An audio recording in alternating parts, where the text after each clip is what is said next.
تخيل معايا إننا دلوقتي في سنة 1876 في مدينة صغيرة اسمها بايرويت مقاطعة بافاريا في ألمانيا، وإحنا دلوقتي معزومين على افتتاح مسرح المدينة الجديد. ولما بندخل المسرح بنكتشف تصميمه الغريب المختلف عن كتير من مسارح عصره. بتتفتح الستارة وتبدأ الموسيقى تنساب حوالينا بسحر غريب بينقلنا لعالم الأساطير، وما بين هبة صوت النغمات وقوة دقات الطبول بتفتح لنا طريق لعالم ريتشارد فاغنر الساحر، عبقري الموسيقى اللي لسه آراءه مثيرة للجدل لحد النهارده.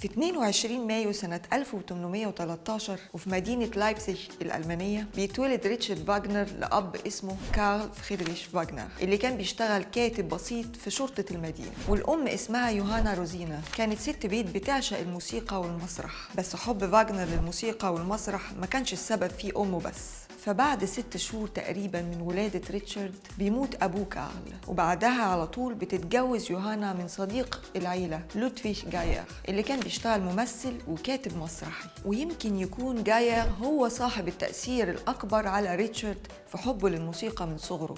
أقول لك على سر، في بعض المصادر بتشكك إن لودفيغ جاير ممكن يكون هو الأب البيولوجي لريتشارد، لدرجة إن ريتشارد نفسه فضل يستخدم اسم جاير لحد ما بقى عنده 14 سنة. بس دي معلومات مش مؤكدة، بس المؤكد إن حب ريتشارد فاغنر المبكر للموسيقى والمسرح كان بسبب أمه وجوز أمه مع بعض. من وقت صغير جدا بدأت رحلة فاغنر مع الموسيقى، وكان بيتنطط ما بين البيوت عشان يسمع مقطوعات وسيمفونيات أهم الموسيقيين، ولما يرجع البيت كان بيحاول يلعب اللي سمعه على البيانو. وعلى الرغم إن تعليم فاغنر كان متواضع وما كانش شاطر قوي في المدرسة، إلا إنه قدر يعلم نفسه عزف البيانو لوحده. وقبل ما يتعلم قراية النوتة كان كتب أول محاولة موسيقية بطريقة مشفرة خاصة بيه هو، وكان ساعتها عنده 9 سنين بس.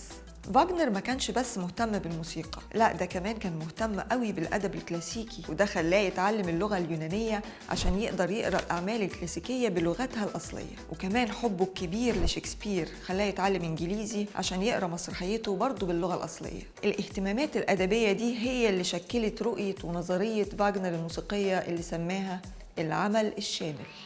سنة 1849 وهو عنده 36 سنة نشر فاغنر مقال The Artwork of the Future أو العمل الفني المستقبلي، وفي المقال ده ظهرت لأول مرة نظرية العمل الشامل Gesamtkunstwerk. وفضل فاغنر يوضح نظريته دي في سلسلة من المقالات استمرت لحد سنة 1852، واتكلم عنها بشكل مفصل أكتر في كتابه الأوبرا والدراما اللي اتكتب في الفترة ما بين 1850 و 1851. فاغنر كان شايف إن الأوبرا التقليدية بتقدم ألوان الفنون المختلفة، وهي الشعر والموسيقى والتمثيل والديكور بشكل شبه منفصل، مش بيقدر يخلق تجربة درامية متكاملة. وكانت رؤيته في نظرية العمل الشامل بتعتمد على دمج كل الفنون دي في عمل أوبرالي موحد يقدر يحقق التأثير الدرامي الشامل. وكان بيقترح إعادة تصور الأوبرا كعمل فني يجمع بين الموسيقى والكلمة والحركة في تناغم تام. نظرية فاغنر للعمل الشامل ما كانتش مجرد كلام وخلاص، دي كانت الأساس الرئيسي لأغلب أعماله الأوبرالية بعد كده، زي حلقة نيبلونجن أو دا رينغ داس نيبلونجن وأوبرا تريستان und إيزولد وغيرهم. خلال فترة الثلاثينات والأربعينات من القرن ال19 لف ريتشارد فاغنر لفة طويلة على أكتر من مسرح من مسارح أوروبا، زي ريجا عاصمة لاتفيا دلوقتي واللي اشتغل فيها سنتين قائد لفرقة المسرح الألماني، وزي باريس اللي اشتغل فيها فترة، وكمان سويسرا اللي ما كانتش بس رحلة عمل، دي كانت شبه لجوء لفترة كان هربان فيها من ألمانيا. وزي ما شفنا كده مع باقرة كتير اتكلمنا عنهم في حلقاتنا اللي فاتت، كل ما بتزيد العبقرية كل ما بتكتر المشاكل المادية، وكل ما بتزيد تعقيدات الحياة الشخصية. بس على عكس موزارت اللي مشاكله المادية كانت نتيجة لطريقة حياته اللي ما فيهاش مسؤولية، فمشاكل فاغنر المادية كان سببها الحقيقي هو التكلفة الكبيرة لأعماله الفنية اللي كان بيضطر في أوقات كتيرة يطورها ويصرف عليها من جيبه. فحتى مع الدعم المادي اللي كان بيقدمه له الملك لودفيج الثاني ملك بافاريا، استمرت المشاكل المادية تطارد فاغنر لفترات طويلة في حياته. عشان كده لولا الدعم ده ما كانش قدر فاغنر يبني مسرح بايرويت اللي قدر فيه يقدم نظرية العمل الشامل بشكل حقيقي ومتكامل. لو خدنا آلة زمن وسافرنا مدينة بايرويت في سبعينات القرن ال19 كنا هنسأل نفسنا 1000 سؤال عن ليه اختار فاغنر المدينة دي بالذات عشان يبني فيها مسرحه. فالمدينة الموجودة في إقليم بافاريا النهاردة مدينة صغيرة جدا وبعيدة وعدد سكانها قليل وخدماتها محدودة جدا، بس رغم كده شاف فيها فاغنر المكان المثالي عشان يبني مسرحه المستمر لحد دلوقتي. فبعد المدينة ومساحتها الصغيرة هيدوله الفرصة إنه يخلق مساحة فنية خاصة بيه لوحده يقدر يقدم فيها أعماله من غير أي تدخلات خارجية، والأهم إنها بعيدة عن أي منافسة من مسارح المدن الكبيرة زي فيينا وباريس، وعشان كده بايرويت كانت المكان المثالي لفاغنر.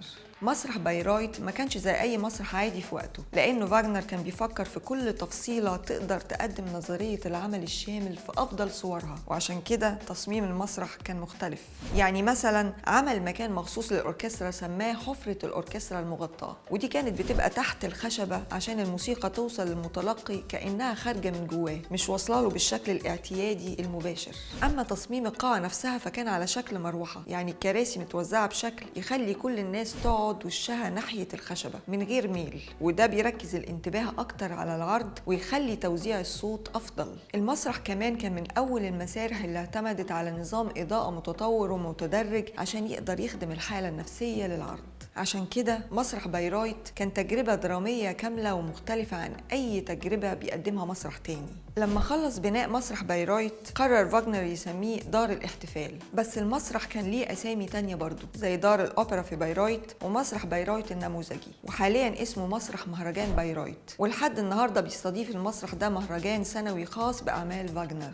في سنة 1876 افتتح فاغنر مسرح بايرويت بعرض ملحمي استثنائي هو حلقة نيبلونجن أو Der Ring des Nibelungen، ودي كانت دورة أوبرالية مكونة من 4 أوبرات منفصلة اتعرضت على 4 أيام من 13 لحد 17 أغسطس. وعلى الرغم من ان 2 من الأوبرات دي كانت اتعرضت بشكل منفصل قبل كده، إلا ان دي كانت المرة الأولى اللي يحصل فيها عرض بالشكل ده بإجمالي 15 ساعة انقسمت على الأيام ال4 عشان يبقى أول مهرجان أوبرا في التاريخ مش مجرد عرض أوبرالي عادي. على حسب المصادر ألف فاغنر 13 أوبرا كاملة، ده غير السيمفونيات والمقطوعات عشان يوصل إجمالي أعماله المسجلة طبقا لفهرس أعمال فاغنر ل 113 عمل. من أبرزهم مثلا سلسلة حلقة نيبلونجن اللي كانت مكونة من 4 أوبرات مهمة جدا: Das Rheingold، Die Walküre، Siegfried، Götterdämmerung.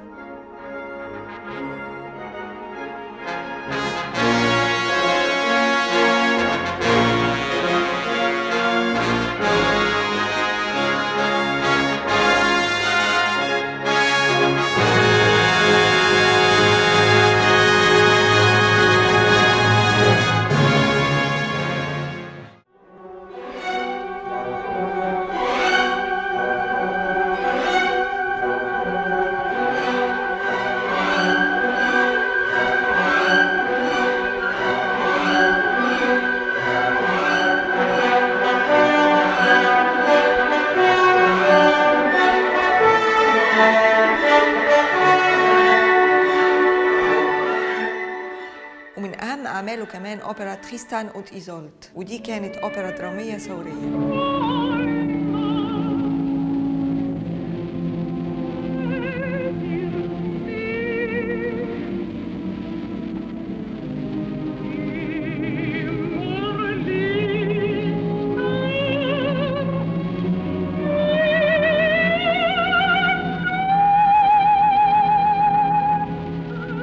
أوبرا بازيفال، ودي كانت مستوحاة من أساطير قديمة.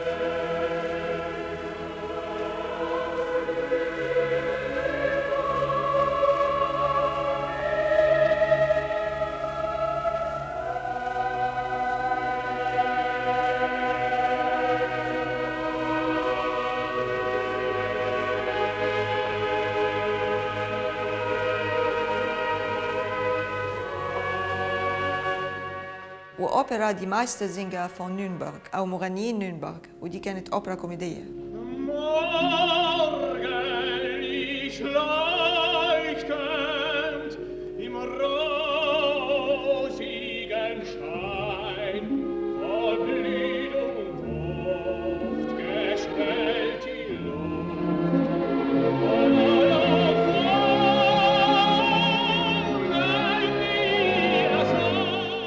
وأوبرا تانهايزر اللي كان بتمثل الصراع بين الحب الأرضي والروحاني، وكمان الأوبرا الملحمية لوينغرين اللي كانت عن الفارس الأسطوري.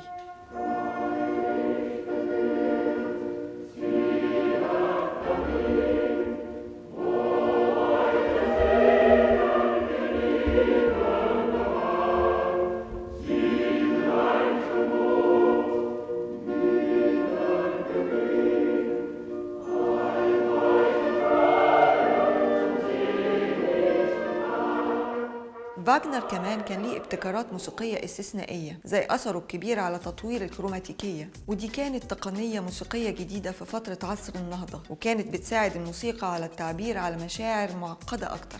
فاغنر كمان طور آلة نحاسية خاصة بيه وهي فاغنر توبا، بس أهم ابتكارات فاغنر الموسيقية فعلا هو تطويره المهم لتقنية اللايت موتيف، واللي كانت بتعتمد على استخدام مقاطع موسيقية مكررة لشخصيات أو مواقف بعينها، بحيث إن كل ما شخصية تظهر الموسيقى بتاعتها تشتغل. والتقنية دي سابت أثر كبير في عالم الموسيقى التصويرية في الأفلام بعد كده، من أول ما استخدمها ماكس شتاينر سنة 1933 في فيلم كينج كونج، لحد ما ظهرت في أفلام كتير زي سلسلة ستار وورز، The Lord of the Rings، جو وغيرها كتير. زي ما كانت أفكار ريتشارد فاغنر الموسيقية مثيرة للجدل، كمان أفكاره العامة والسياسية كانت مثيرة للجدل. فمن قبل ما يظهر هتلر بفترة طويلة كان فاغنر من أصحاب رؤية تفوق الجنس الآري، وكان شايف إن الألمان هم الأحق بقيادة أوروبا والعالم. كمان كان ليه آراء معادية للسامية ظهرت بشكل واضح في مقالته اليهودية في الموسيقى. بس برغم كل ده ما أظنش إن فاغنر نفسه كان متصور إن النازية لما تظهر هتستخدم أفكاره وموسيقته للترويج ليها. فبعد ظهور الحزب النازي في ألمانيا كشف هتلر بشكل واضح عن إعجابه الشديد بموسيقى فاغنر وأفكاره، لدرجة إن أوبرات فاغنر كانت بتشتغل في معسكرات الجنود الألمان عشان تحمسهم وتحفزهم. ومدينة بايرويت كانت مزار مهم جدا للنازية، لدرجة إن هتلر حضر مهرجان بايرويت بنفسه أكتر من مرة للاحتفال بأعمال وميراث فاغنر. وبسبب كده أوبرات وموسيقى فاغنر المختلفة كانت بتواجه رفض وانتقاد كبير في كل مكان في العالم خلال الفترة دي، وحتى بعد انتهاء الحرب العالمية الثانية بفترة مش قليلة.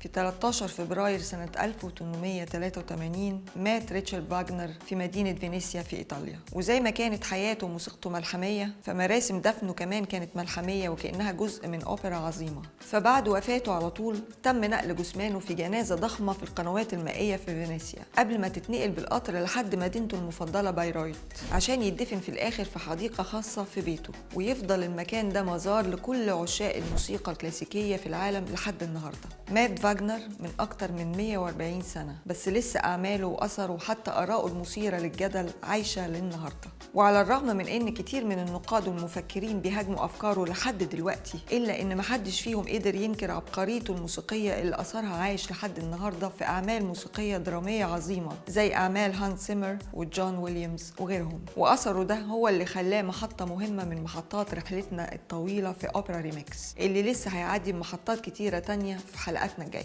ولحد ما نوصل لمحطة جديدة في رحلتنا، بفكرك ترجع تشوف الحلقات اللي فاتت وتشترك في القناة عشان تشوف الحلقات الجاية.